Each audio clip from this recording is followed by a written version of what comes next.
가끔씩 제가 신학교에 가기 전에 다니던 직장 이야기를 할 때가 있습니다. 오늘도 그 이야기를 하면서 또 오늘 말씀을 나누도록 하겠습니다.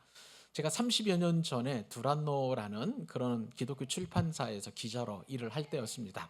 근데 저랑 동갑내기 자매 여기자가 있었었는데요. 제 앞에 앉아서 같이 업무를 보고 또 취재하고 기사를 쓰던 그 자매 기자가 있었습니다. 근데 이 자매는 굉장히 결혼에 대한 그런 꿈을 가지고 늘 결혼에 대한 생각을 또 품고 하나님 앞에 기도하는 그런 자매였습니다. 같은 동갑인데 저는 이미 자녀가 둘이나 있었었고요. 그 자매는 여전히 싱글이면서 큐티를 하고 나서 이제 그 회사 업무 시작하기 전에 이제 그 은혜를 나누게 되는데 그때마다 항상 결혼 관련 기도 제목을 나누면서 결혼하고 싶다, 결혼하고 싶다, 자신의 소망을 그렇게 여러 번 얘기했던 적이 있었습니다.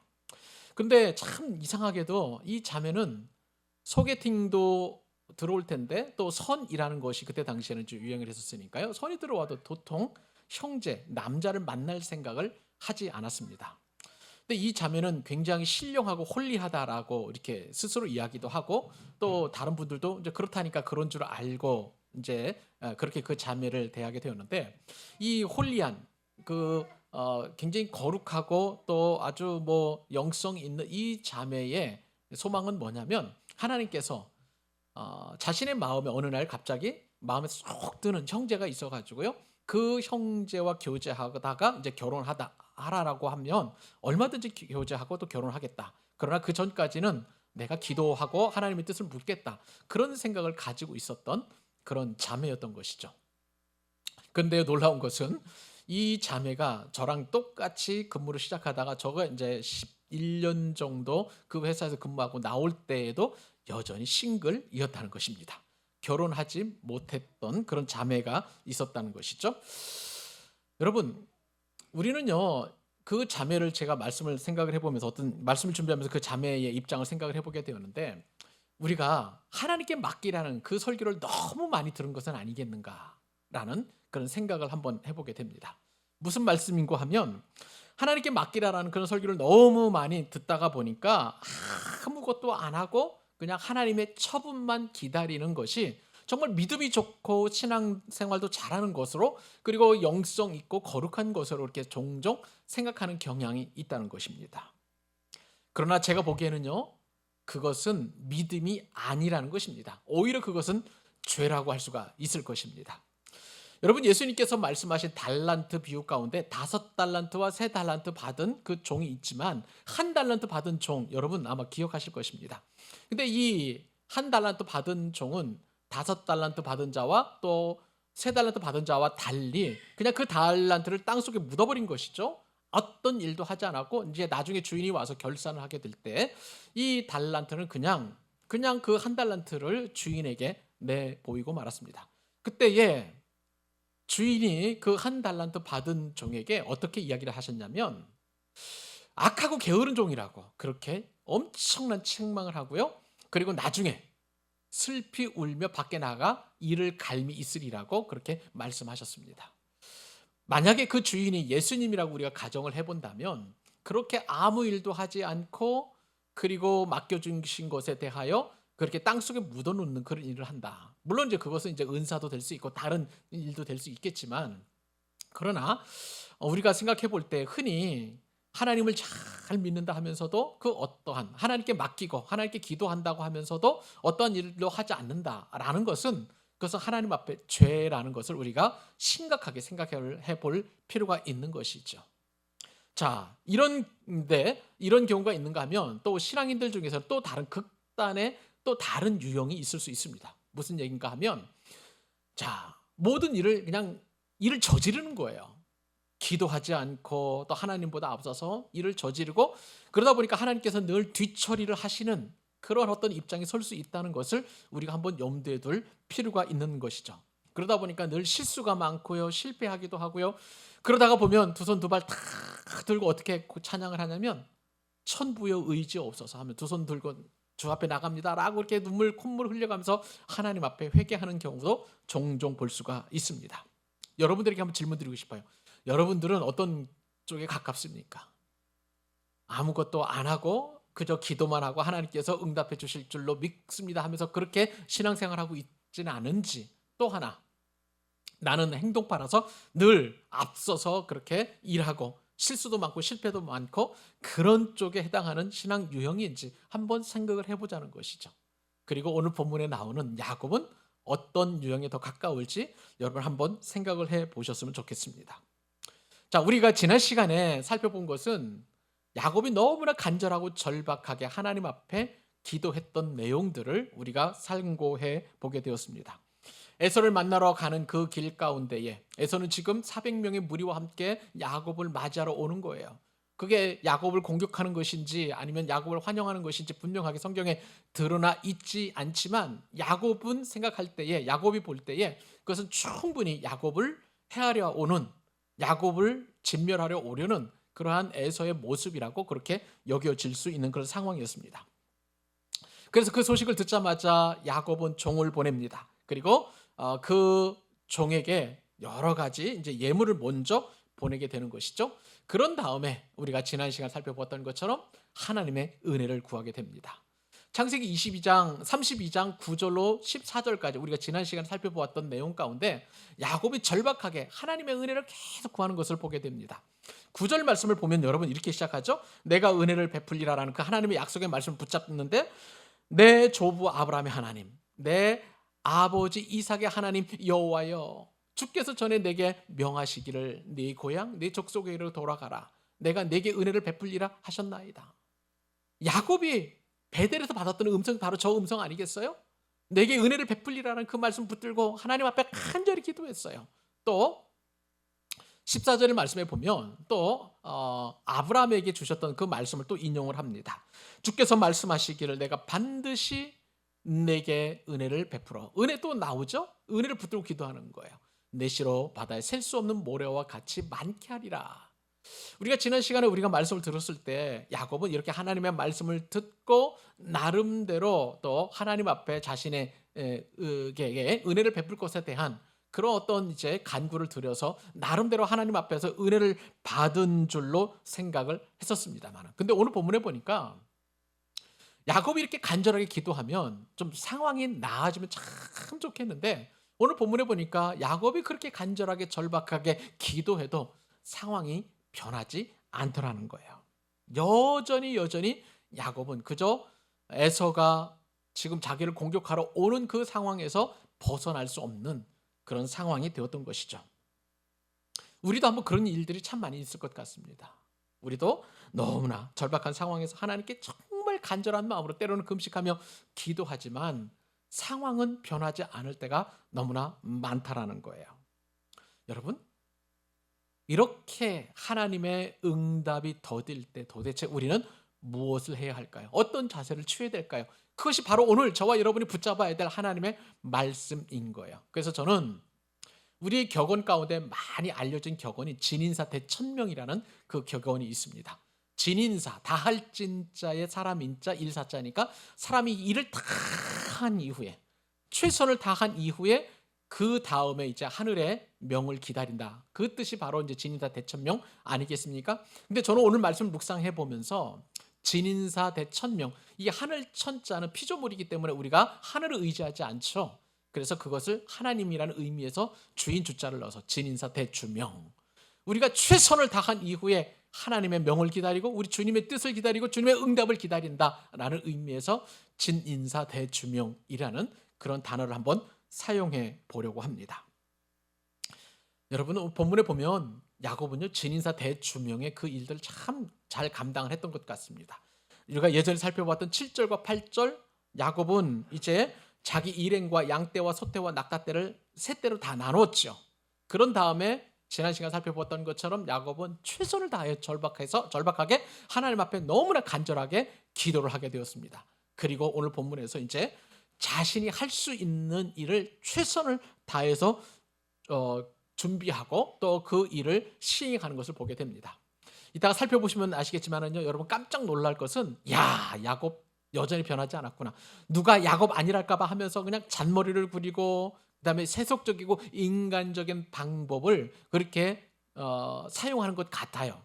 근데 이것이 우리 입장에서 보면 세속적인데 하나님의 입장에서 보면 이것이 정말 아름다운 신앙의 행동으로, 믿음의 행동으로 하나님께서 보셨다는 사실입니다. 왜요? 자신의 죄를 하나님께 용서받고, 그리고 에서로부터 용서받기 위해서 자신이 할 수 있는 최선을 다했다는 그런 점에서 이것은 바로 믿음의 행동이었다, 하나님께 칭찬받는 일이었다.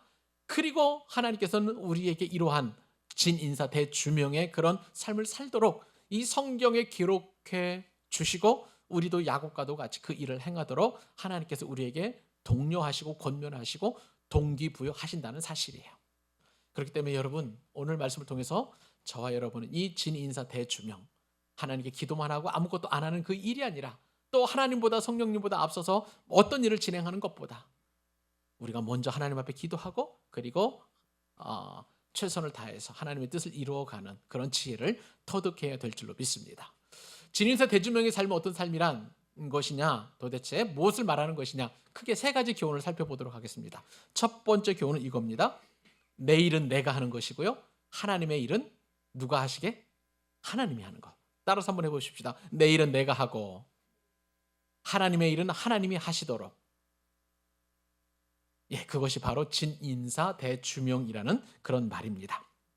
자, 여러분, 야곱이 지금 지난밤에 열심히 기도하고 절박하게 기도하고 그렇게 하룻밤을 보내게 되었습니다.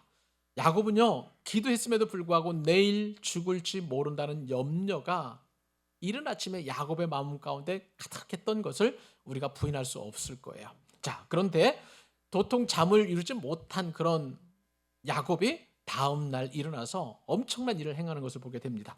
그 일이 어떤 일일까요? 13절, 14절, 15절 우리 같이 한번 또 읽어보도록 하십시다. 자, 시작. 야곱이 거기서 밤을 지내고 그 소유 중에서 형 에서를 위하여 예물을 택하니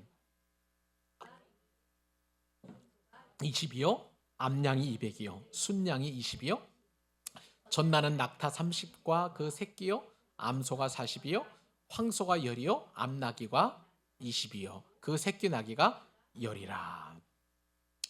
자, 우리가 지난 시간 본문과 오늘 본문 사이에 있는 행간의 의미를 살펴볼 필요가 있습니다. 야곱이 그렇게 절박하게 지난밤에 기도했어요. 그런데 그 간절한 기도에 하나님께서 응답하시는지 안 응답하시는지, 들으셨는지 안 들으셨는지 모르겠지만 그냥 하나님은 묵묵부답이십니다. 우리도 그런 데가 있죠. 정말 우리가 이 문제 앞에서, 그리고 너무나 시급한 문제 앞에서 하나님 앞에 간절한 마음으로 기도합니다마는 하나님은 나의 기도를 들으시는지 안 들으시는지 그냥 아무런 변화가 없어요. 참 우리는 그때 얼마나 난감하고 얼마나 답답한지 모릅니다. 그럴 때가 있을 때 있는데, 저도 문제 앞에 있다 보니까 어떤 때는요, 애가 타기도 하고요, 애간장이 녹기도 하고, 또 목이 마르고, 그리고 손발이 벌덜 떨리는 그런 일들이 얼마나 많은지 몰라요. 저도 그런 경우를 참 많이 경험을 하게 되었습니다. 그런데도 하나님은 침묵하세요. 하나님의 침묵은 참 긴 것처럼 여겨질 때가 많이 있습니다. 답답하니까 어떤 때 보면 하나님을 원망하고 싶은 그런 마음도 없지 않아 있는 것이 솔직한 우리의 어떤 마음이라고 할 수가 있을 것입니다.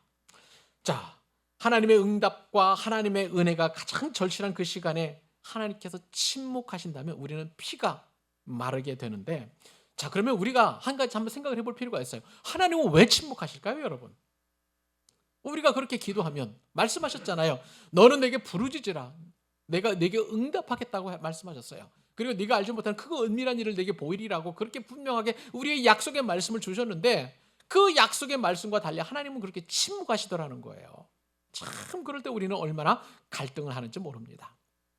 그런데 하나님께서는요, 우리가 침묵처럼 여기는 그런 상황 속에서도 하나님은 섭리하고 계시다는 거예요. 하나님께서는요, 기도에 응답하시는 것이 너무나 우리에게는 소망이고 갈망이지만, 기도에 응답하시는 것 못지않게 하나님께서는 그 침묵하시는 것도 일하시는 또 다른 방법이자 섭리라는 사실이에요. 하나님은요, 그 침묵을 통해서 여전히 응답 못지않게 일하신다는 것을 우리가 알기를 원하신다는 사실이에요. 급하고 위급하고 내가 이 시간 아니면 그 응답, 그 시간에 응답 아니면 안 된 것처럼 여겨지지만, 놀랍게도 하나님의 시간표는 다릅니다. 우리와 시간차가 있고요. 하나님의 때가 또 다르다는 것을 우리가 알기를 원하신다는 거예요. 그러나 하나님은 요지부동하는 것도 아니고 묵묵부답도 아니고 그 시간에도 하나님은 역사하시고 또 섭리하고 계시다는 것을 하나님은 알기를 원하시는 거예요. 누가요? 우리가요. 또 하나, 하나님 왜 침묵하시느냐? 그 침묵의 의미는 뭐냐면요. 그 시간에 우리가 해야 할 최선의 일을 다 하도록 하나님께서는 그렇게 우리로 하여금 시간을 주신다는 사실이에요. 여러분, 하나님께서 침묵하실 때는요. 바로 내가 어떠한 일을 하는지 하지 않았는지에 대한 굉장히 중요한 점검이 필요한 줄로 믿습니다. 그렇기 때문에 그러면 도대체 우리가 어떤 일을 해야 되느냐? 그래서 우리가 해야 할 일들은 여러 가지 일들이 있을 수 있는데 우리가 해야 할 일들 가운데 우리가 어떤 일을 한다고 할 때에 반드시 일을 먼저 하는 것보다도 먼저 구분하는 일이 필요합니다. 어떤 구분이요? 하나님의 일인지 이것이, 또 이것이 다른 사람의 일인지 아니면 나의 일인지를 먼저 구분하는 그 구분이 필요하다는 것입니다. 여러분, 하나님의 일이라면 누가 하셔야 됩니까? 그 일은? 내가 해야 해요? 아니에요. 하나님께서 하셔야 되는 거예요. 자, 그러면 다른 사람의 일이라면요. 누가 해야 될까요? 그것은 그 사람이 해야 되는 거예요. 그리고 나의 일이라면 내가 해야 된다는 사실입니다.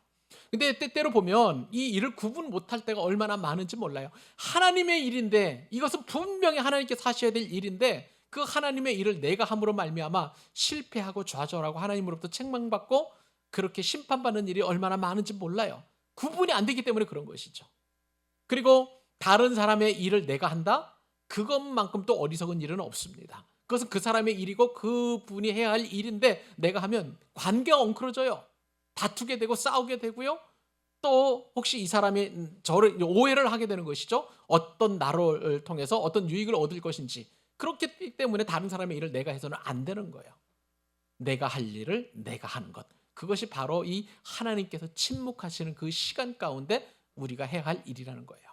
저는 여러분들에게 일을 구분할 수 있는 지혜를 하나님께서 주시기를 간절히 소원합니다. 하나님의 일이 무엇이고 다른 사람의 일이 무엇이고 이 일이 정말 내가 해야 할 일인지 먼저 구분하게 되면 하나님의 침묵 속에서 우리가 해야 할 일들을 분명하게 할 수 있다는 사실인 것입니다. 여러분, 오늘 본문에서 보면은요, 야곱은 기도하면서 자기가 해야 할 일을 잘 구분했던 것 같습니다. 말씀을 드린 대로 야곱은 밤새도록 하나님 앞에 기도했어요. 간절한 마음으로 기도했어요. 그런 다음에 어떤 일을 하게 됐냐면 자신이 해야 할 일을 찾았고 그리고 그 일을 아침 일어나자마자 제 생각에는 밤잠을 한숨도 못 잤을 것 같습니다. 도통 잠을 잘 수 없는 그런 상황이었을 것 같아요. 그래서 이제 에서에게 자신을 마치 죽이러 오는 것 같은 그런 에서에게 선물을 보내기로 하고요. 그 선물 보내는 것을 아주 구체적으로 하는 것을 보게 됩니다. 일종의 이제 뇌물 작전을 펼치게 되는데, 자, 야곱이 물질로 에서의 마음을 녹이려고 그렇게 일을 진행하고 있는 것을 보게 됩니다. 한쪽으로 보면은요, 우리 입장에서 보면 여전히 세속적이고 인간적인 그런 야곱인 것이죠. 자, 그래서 야곱이 어떤 일을 하게 되느냐? 제일 먼저 암염소 200마리를 구분합니다.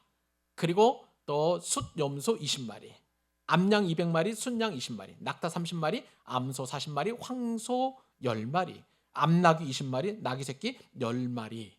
그렇게 에서에게 보낼 가축을 이렇게 나눈 것이 총 550마리나 되었습니다. 근데 여기다가 제가 좀 말씀의 의미를 더 이제 묵상하다가 한 번 더 생각을 해보니까, 자, 여기 한번 보실래요? 전나는 낙타 30과 그 새끼라고 그랬어요. 15절에. 전나는 암낙타죠. 그러니까 임신해서 출산한 그 낙타가 30마리인데 새끼도 같이 있다는 거예요. 그러니까 그 새끼 30마리까지 합치게 되면 여러분, 야곱이 준비한 그 가축은 무려 580마리나 되는 것입니다. 엄청난 그 가축들을 구분해 놓은 것이죠. 야곱의 준비는요, 정말 놀랄 정도로 세밀하다고 볼 수가 있겠습니다. 우선 가축을 종류별로 에서가 좋아하는 것들만 다 골라 놓게 되었습니다. 그리고 가축을 그냥 골라 놓은 것이 아니라 암수를 분배를 해 놓았어요. 왜냐하면 에서가 그 양과 염소와 황소와 이런 것들 다 받고 그 이후에도 계속해서 그 새끼들을 통해서 또 번성해 나갈 수 있도록 그렇게 암수로도 구분해 놓은 것이죠. 이것은 야곱이 20년 동안 목축을 했잖아요. 전문성을 살려가지고 그래서 에서가 어떻게 하면 이 예물을 이 선물을 정말 흡족하게 받을 수 있을까 그렇게 고민하면서 아주 세분해서 그렇게 나눈 것을 보게 됩니다. 여러분 도대체 과연 이 일을 누가 할 수 있을까요? 라헬이 할 수 있을까요? 레아가 할 수 있을까요? 아니면 야곱의 11 아들들이 아직 이제 그 베냐민 태어나지 않을 때니까 그 아들들이 할 수 있을까요? 아니에요. 오직 야곱만이 할 수 있는 그런 일이었던 것입니다. 전요 그래서 진인사 대주명 이 야곱이 정말 밤새도록 기도하고 그리고 야곱만이 할 수 있는 그동안 목축을 해왔던 20년간의 전문성을 살려서 에서를 위해서 선물 보낼 것을 준비한 그 모습을 보면서 야곱이야말로 자신의 일을 자신이 찾아서 그렇게 잘 준비했구나라고 그렇게 볼 수 있는 것이죠. 하나님께서는요 오늘도 저와 여러분들에게 이러한 우리가 해야 할 일에 대하여 우리로 하여금 도전하시는 줄 믿으시기 바랍니다. 하나님께서 하셔야 될 일이 있는데 야곱은 이렇게 자기의 최선을 다했지만 그런데 야곱을 위해서 하나님께서 하셔야 될 일이 있었는데 그것은 뭐냐면요 야곱이 지금 너무나 두려워하고 너무나 무서워하고 이렇게 많은 예물을 준비했다는 것은 야곱이 그만큼 무섭고 두려워했다는 것 아니겠습니까? 그 두려워하는 야곱에게 평강을 주셔야 되는데 그것은 하나님이 할 일이셨어요. 야곱은 그 평안을 얻으려고 나름대로 기도도 하고 또 선물도 준비했지만 야곱은 여전히 평안하지 못한 두려움 속에 내가 내일 아침이면 죽을겠다라는 그런 마음 속에서 이렇게 준비한 것 아니겠어요? 야곱에게 평안을 주시는 일은 다른 존재가 할 수 있는 것이 아니라 하나님께서 하실 일이었던 것입니다. 저는요 오늘 그래서 여러분들에게 하나님이 하셔야 될 일이 무엇이고 또 여러분들이 최선을 다해서 해야 될 일이 무엇인지를 정확하게 구분하실 수 있기를 바랍니다. 여러분 우리가 이 땅을 살아갈 때 보면 정말 여러 가지 우리에게 내가 해야 할 일인 것 같지만 그러나 하나님이 하셔야 될 일이 얼마나 많은지 몰라요. 살다 보면은요 필요하지만 쓸 수 없는 것이 있을 수 있어요. 원하지만 가질 수 없는 것도 있을 수 있습니다. 그리고 억울하지만 풀 수 없는 것이 우리 가운데 있어요. 이럴 때에 하나님께서 우리에게 말씀하시죠. 얘야 나는 너의 왕이다. 내 삶의 주인이다. 그러니 그것은 나에게 맡겨라고 그렇게 말씀하시는 것이죠. 왕이신 그 하나님께 맡기게 되면 필요하지만 쓸 수 없는 것 우리 주님께서 그 필요한데 쓸 수 있도록 하나님께서 일을 하신다는 거예요. 그리고 원하지만 가질 수 없는 것이 있다라는 것은 하나님께서 우리에게 가질 수 있도록 그것은 하나님의 일을 하시는 것이고요. 그리고 무엇보다도 억울하지만 그 억울함을 푸는 것 여러분 원수 갚는 것의 최고의 전문가는 누구실까요? 하나님이세요. 그렇기 때문에 원수 갚는 것을 내게 맡기라. 그렇게 하나님께서 말씀하신 것 아니겠습니까? 사랑하는 여러분 그렇기 때문에 여러분 가질 수 없는 것에 대하여 여러분 스스로 가지려고 노력하지 마시기 바랍니다. 그것은 하나님께 맡기고 하나님께 의탁해서 하나님께서 그 일을 하실 수 있도록 맡기는 지혜로운 여러분 되실 수 있기를 바랍니다. 필요하지만 없는 것 있잖아요. 그러면 그것도 내가 가지려고 아등바등 하지 마시고요. 그것도 하나님께 맡기십시다. 그러면 하나님께서 그것을 채워주실 줄로 믿습니다. 누군가로부터 공격당하고 모함당하고 그리고 어려운 일을 당하게 될 때 정말 내가 원수 갚고 싶지만 원수 갚는 것은 내 일이 아니에요. 하나님의 일이라는 것을 우리가 말씀을 통해서 깨닫게 되잖아요. 그러면 그것을 하나님께 맡기십시다. 그러면 하나님께서 내가 원수를 갚는 것보다도 더 엄청난 원수를 갚아주시고 우리에게는 평안과 기쁨과 회복과 감사와 축복과 은혜를 주실 줄로 믿습니다. 이럴 때 이것이 바로 진인사 대주명의 삶이에요. 야곱은 완벽한 진인사 대주명은 아니지만 그래도 하나님께 맡길 것은 맡기고 또 자신이 해야 할 일은 최선을 다한 그런 야곱의 모습을 오늘 말씀을 통해서 보게 됩니다. 여러분들에게도 진인사 대주명의 삶을 살 수 있기를 그리고 강력하게 도전받기를 우리 주님의 이름으로 축복합니다. 자, 내가 이렇게 내 일에 대해서 최선을 다했다면 이제는 어떻게 해야 되냐면요. 진인사 대주명의 두 번째 원리는 뭐냐면 먼저 하나님께 기도한다는 것이 너무 중요하다는 거예요. 우리가 모든 일을 최선을 다해서 준비하게 하되 먼저 우리가 뭐 하라고요? 기도하는 것이 더 중요하다는 것을 우리가 알게 됩니다. 자, 야곱. 이 사람은 정말 인간적인 그런 사람이었죠. 우리가 말씀을 드린 대로 에서와의 화해 작전도 이렇게 치밀하게 자신 나름대로 준비를 하게 되었습니다. 자, 그런데 치밀하게 준비하는 그 야곱의 모습을 한번 우리가 또 보도록 하겠습니다. 16절로 20절까지 말씀인데 제가 쭉 읽어 드릴게요. 그것을 각각 때로 나누어 종들의 손에 맡기고 그의 정에게 이르되 나보다 앞서 건너가서 각대로 거리를 두게 하라 하고, 그가 또 앞선 자에게 명령하여 이르되 내 형 에서가 너를 만나 묻기를 네가 누구의 사람이며 어디로 가느냐, 내 앞에 것은 누구의 것이냐 하거든 대답하기를 주의 종 야곱의 것이요 자기 주 에서에게로 보내는 예물이오며, 야곱도 우리 뒤에 있나이다 하라 하고 그 둘째와 셋째와 각대를 따라가는 자에게 명령하여 이르되 너희도 에서를 만나거든 곧 이같이 그에게 말하고 또 너희는 말하기를 주의 종 야곱이 우리 뒤에 있다 하라 하니, 이는 야곱이 말하기를 내가 내 앞에 보내는 예물로 형의 감정을 푼 후에 대면하면 형이 혹시 나를 받아주리라 함이었더라. 자, 야곱이요 얼마나 기가 막힌 전략을 짜냐면요, 자, 형에게 선물을 보내는데 한꺼번에 보내는 게 아니에요. 차례 각각의 그 가축들을 세 대로 나눠서 보내게 됩니다. 자, 여러 가축들을 여러 대로 나누고 각각의 종들에게 인솔하도록 그렇게 했는데요. 자, 지금부터 야곱이 얼마나 치밀하고 아주 세밀하게 에서에게 보내는지 한번 여러분들이 소개를 해드리도록 하겠습니다. 우선은 구체적으로 이 가축들을 세 대를 나누게 되는데요. 그 세 대를 나누어 가지고 각 무리마다 간격을 주고 시차를 두어 가지고 보내게 됩니다. 자, 이렇게 계획을 세웠어요. 그런 다음에 그 가축을 보낼 때에 무리를 이제 각각의 그 세 대의 무리를 세워 가지고 이제 종들이겠죠, 야곱의. 그리고 할 말을 그렇게 에서에게 주었습니다. 자, 처음에 가 가지고요, 한 종이 그렇게 얘기했죠. 당신의 종 야곱이 보내는 선물입니다. 보니까 좀 나름대로 그것만 해도 굉장히 뜻밖의 선물이니까 에서 입장에서 얼마나 마음이 흡족하겠습니까? 그런데 그 다음 때에 보니까 더 좋은 그 가축을 보내네요. 그러니까 또 에서의 마음이 풀리겠죠. 그리고 또 다음번에는 더 좋은 걸로 이렇게 순차적으로 보내는 그러한 야곱의 전략이 있었습니다. 그리고 자신은요, 가족들과 함께 이 무리들보다 뒤떨어져 가지고 그렇게 뒤에 남도록 조치를 하게 되었습니다. 여러분, 야곱은 어떤 사람이냐면요, 평생 남의 뒤에 따라가는 인생이 아니었어요. 지금까지 살아왔던 그 야곱의 삶을 보게 되면 남들보다 앞서는 것을 너무나 좋아했던 거예요.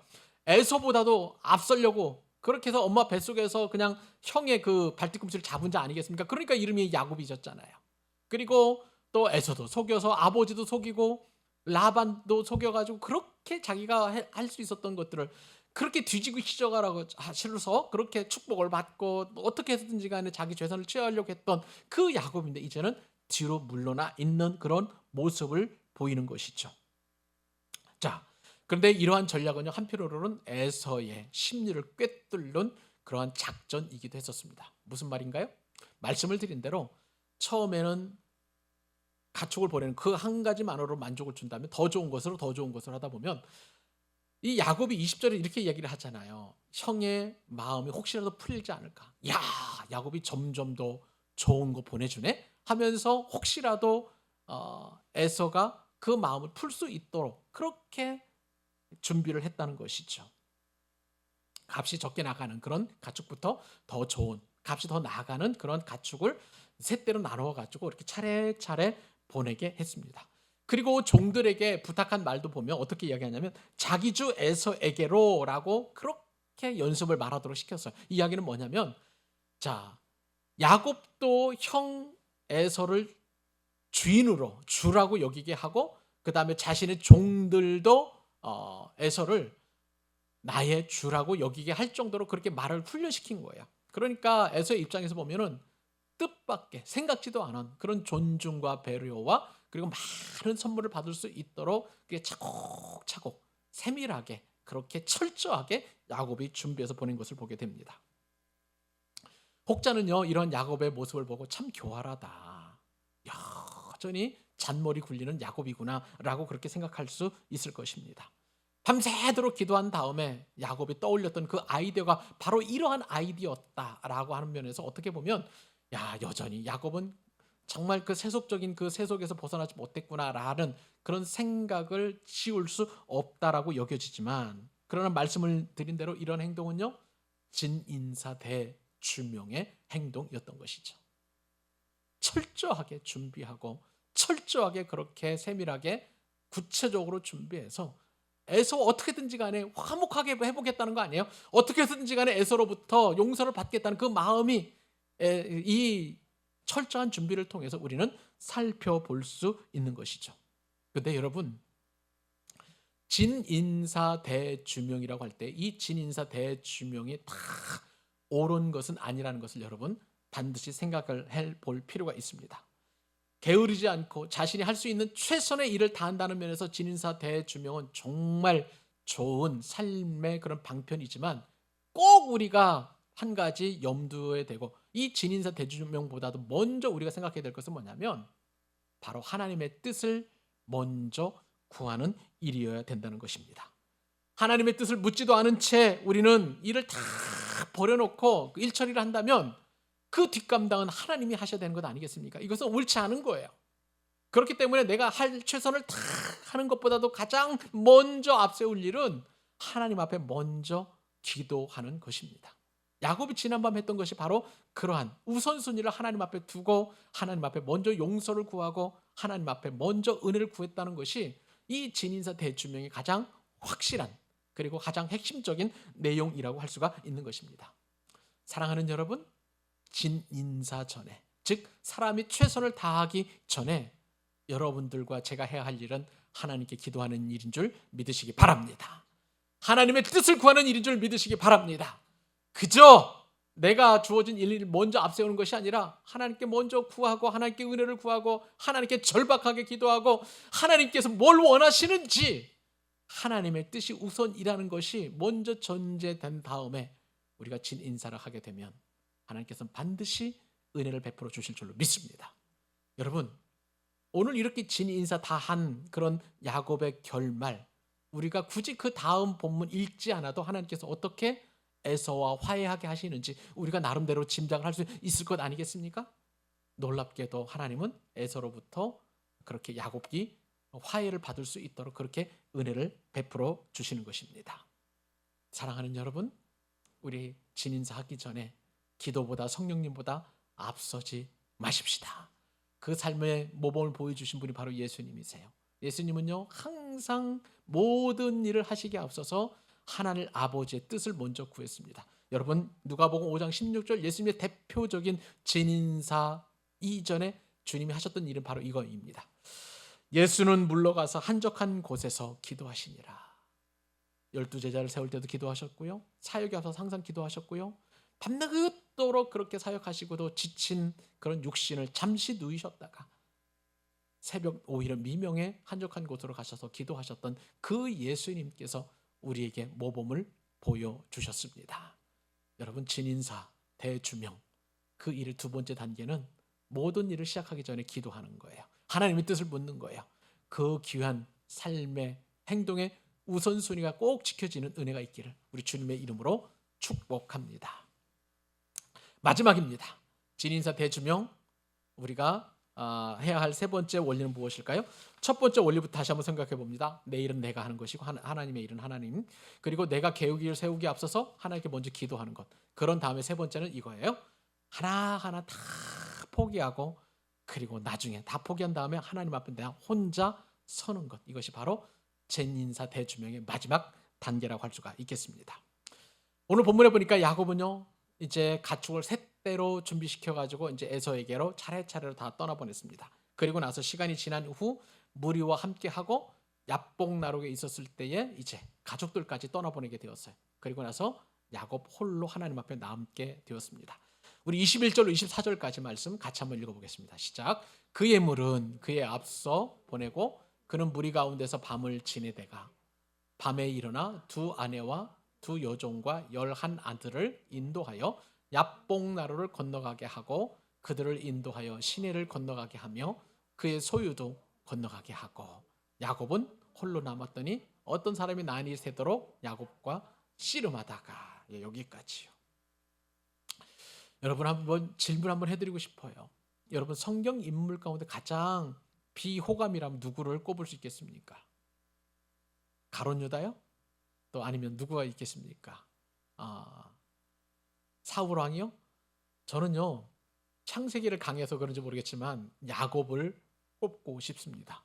오히려 우리가 인간적인 매력을 느낀 것은 야곱보다는 에서 아니겠습니까?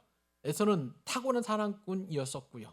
그리고 워낙 또 어렸을 때부터 사냥이 능숙해가지고 또 부모님을 기쁘게 하는 효자였던 것 아니겠습니까? 뿐만 아니라 자기 앞가림도 하고 결혼도 하고.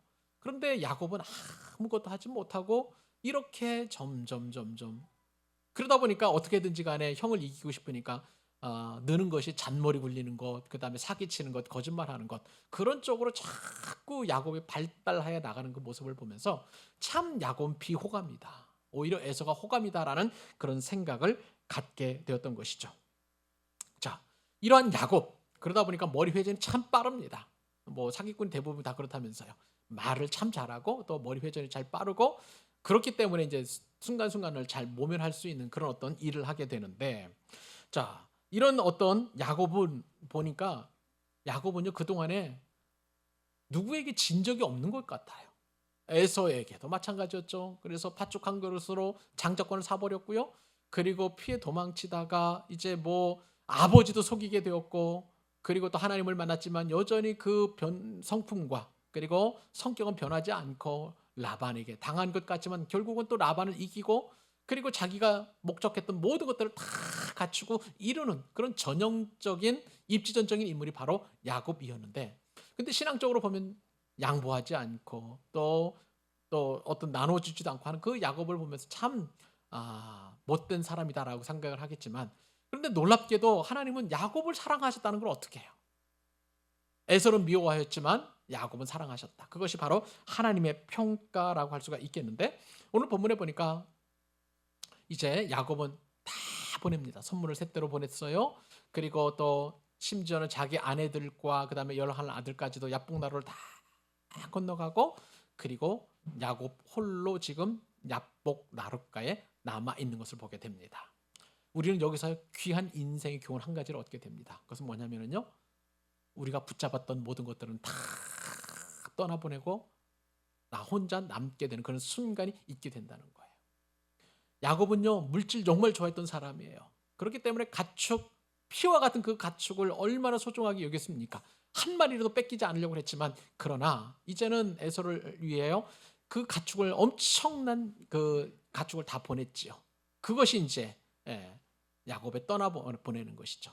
그렇게 붙잡았던 돈, 붙잡았던 어떤 재물, 붙잡았던 어떤 집, 붙잡았던 어떤 좋은 자동차 다 떠내보낸 것이 바로 야곱의 오늘 본문의 모습이라고 할 수가 있겠습니다. 그 다음 야곱을 지탱해 줬 가운데 하는 건 뭐냐면 자신이 사랑하는 그런 자녀들이었어요. 그리고 아내들이었어요. 라헬 같은 경우에는요 정말 7년을 하루같이 일할 정도로 그렇게 기쁘게 봉사하고 또 헌신했던 그런 아내 아니겠습니까? 그런데 그런 사랑하는 아내까지도 다 떠나보내는 그런 야곱인 것이죠. 그런 다음에 결국은 야곱 홀로 남게 되었다는 것이죠. 사랑하는 여러분, 이것이 바로 진인사 대주명의 삶이라는 것입니다.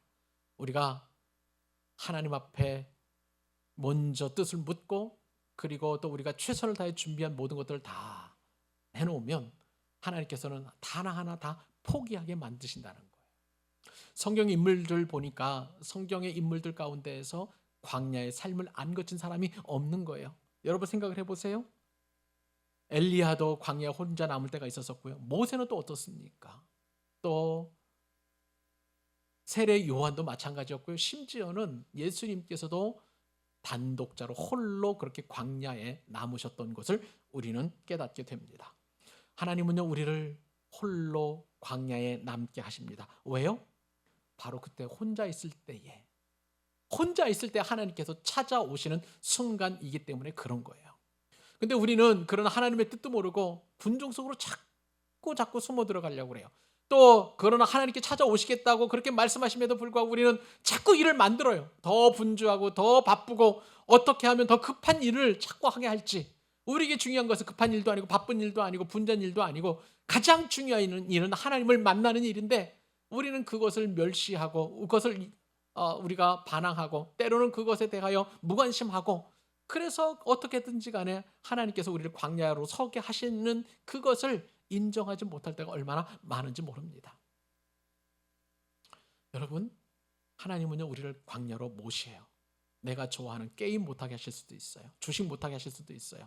내가 좋아하는 인터넷을 통해서 혹은 유튜브로 못 보게 하실 수도 있고 가장 고요하고 적막한 그 광야를 우리 가정에서 만들거나 혹은 환경을 통해서 만드시거나 직장을 통해서 만드시거나 관계를 통해서 만드시거나 그 만든 광야 같은 그런 생활을 통해서 하나님께서 우리를 찾아와 주시고 우리를 만나 주시겠다라고 말씀하시는 거예요. 그러므로 여러분 가장 지혜로운 것은 뭐냐면 우리 가운데 있는 모든 것들을 하나하나 포기해 가는 것입니다. 내가 물질에 집착하고 있다면 물질을 포기하시고요. 또 내가 젊음에 집착하고 있다면 젊음에 대한 것을 포기하실 수 있기를 바라고요. 또 내가 학력이나 또 어떤 명예를 추구하고 있고 그것에 집착하고 있다면 그것을 내려놓는 과정들이 필요한 것이죠. 야곱처럼 가장 사랑하는 그 무엇 포기할 때 그때에서 하나님께서 우리를 찾아오신다는 거예요. 여러분들에게 가장 소중한 것이 무엇입니까? 가족인가요? 돈인가요? 명예입니까? 어떤 누군가로부터 인정받는 그런 어떤 것인가요? 그런 것을 포기할 때 하나님께서 찾아오셔서 만나 주십니다. 여러분 오늘 말씀 진인사 대주명이라고 말씀을 드렸습니다. 말씀을 마무리하겠습니다.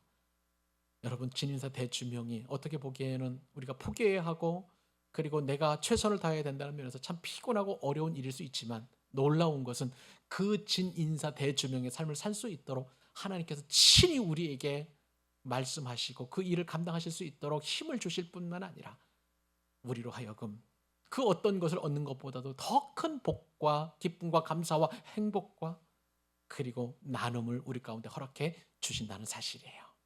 그러므로 진인사 대주명은 하나님의 복 중에 복인 줄로 믿으시기 바랍니다. 우리 인생의 초점을 하나님께 맞출 때에 그리고 하나님의 뜻을 먼저 구하고 우리가 최선을 다해서 우리가 진인사할 때에 또 그리고 때로는 포기해야 될 거 다 포기하고 하나님 앞에 단독자로 섰을 때에 하나님은 우리에게 복의 복을 그리고 이 땅에서 사는 삶의 목적과 의미를 분명하게 나타내 주실 줄로 믿습니다. 이 말씀 붙들고 우리 여러분 가정으로 돌아가십시다. 그리고 일터로 돌아가시고 사업의 현장으로 돌아가시고 학업의 현장으로 돌아가셔서 풍성한 하나님의 동행과 은혜를 체험하는 저 여러분 되시기를 우리 주님의 이름으로 축복합니다.